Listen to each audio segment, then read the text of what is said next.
네, 안녕하세요. 12호선입니다. 이전 강남과 판교에 대해서 이야기를 해보았죠. 제2의 판교가 될 수 있을까? 라면서 가장 비교 대상이 되었던 곳 중 대표적인 곳은 송도국제신도시입니다. 강남과 판교의 공통점은 우량 기업들이 입주하고 인구가 늘어나면서 부동산이 상승을 했죠. 하지만 송도의 경우 저는 판교와 강남과 아예 다른 곳으로 분류를 하고 있는데요. 이미 집값만 보면 송도와 판교는 큰 차이가 없습니다. 그리고 사실 송도를 현재의 시점에서만 해석을 해본다면 상대적으로 고평가를 받고 있다고 생각은 합니다. 하지만 10년, 20년을 바라본다면 송도는 잠재력을 갖고 있다라는 것이 제 주관입니다. 우리나라가 경제 선진국이 되기까지 가장 큰 기여를 한 업종은 수출이라는 것, 무역이라는 것 누구나 다 아실 겁니다. 그리고 우선 언제나와 같이 국토종합계획을 잠시 보도록 하겠습니다. 국토계획 기초 목표인데요. 국민이 국토의 어느 곳에 살더라도 만족하는 생활을 영위할 수 있는 기회, 국토 공간의 균형 선장 유도, 대학 도시의 형태, 신도시 건설, 일부 신도시는 대학 도시로 개발해 고급 인력 양성의 거점, 이러한 내용들로 목표와 전략을 확인을 해보고요. 그리고 언급되는 내용 중 도시 개발을 위해 간척, 매립 등 해안의 개발 수요가 더욱 가속화될 것으로 전망, 서해안 개발 전략과 해안 지향적 국토 이용이 늘어날 것으로 예상. 이미 2020년 인천도시 계획 중 도시가 지향할 바람직한 미래상 제시, 도시 전체의 장기적인 발전 방향과 전략을 제시. 인천에서 개발하고 있는 도시는 크게 검단, 청라, 영종도, 그리고 송도가 있죠. 인천 계획 목표 전략에서도 확인할 수 있는 내용으로는 국제 비즈니스, 금융, 첨단, 지식 산업 중심 도시, 동부가 국제 물류 중심 도시 등 개발 목표는 이미 정해져 있고 목표에 따라서 추진 중으로 확인이 됩니다. 이 그림들을 보시면 인천시가 토지를 사용하고자 하는 방향성을 볼 수 있죠.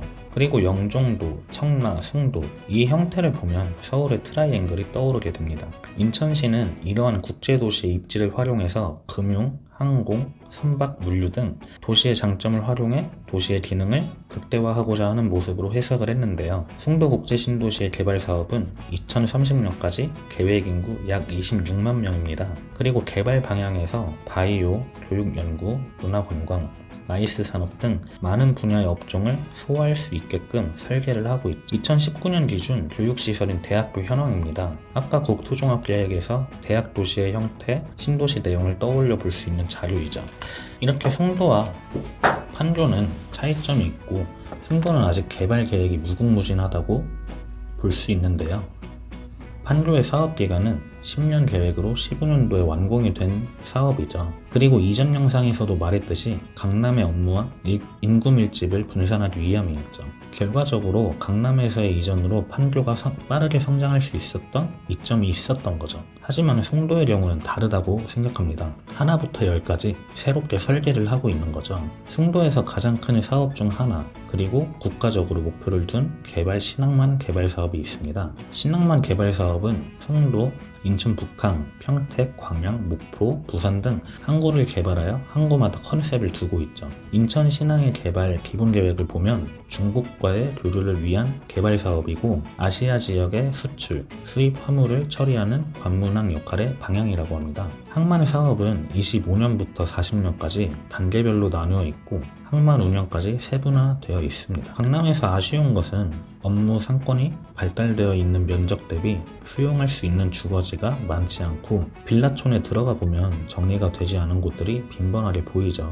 그리고 노후도가 심하고 여가 공간이 부족한 점이 상당히 아쉽습니다. 하지만 송도국제신도시의 경우 강남보다 더 넓은 부지에 문화, 여가, 업무, 주거시설 등 현재 라이프 스타일에 맞춰서 설계가 된 도시이니 삶의 만족도도 큰 차이가 있을 거라고 예상이 됩니다. 또한 신항만 사업을 비롯해서 앞으로 어떠한 잠재력을 갖고 있을지 미지수라고 해석을 하고 있죠. 그리고 부동산의 가장 큰 호재인 GTX 비노선도 예타가 통과되면서 인천대 입구역에 사실상 확정이 되었죠. 이런 호재도 갖고 있고 서울의 인구 분산에 대한 기능도 갖추고 있으니 수요층이 상당히 두터울 것으로 보이는데요. 22년 1월에는 송도의 새로운 랜드마크로 불릴 수 있는 타워를 재추진했다고 하니 어떠한 나비 효과가 있을지 상당히 기대가 됩니다. 이렇게 송도는 강남과 판교와는 다른 성격을 가지고 있습니다.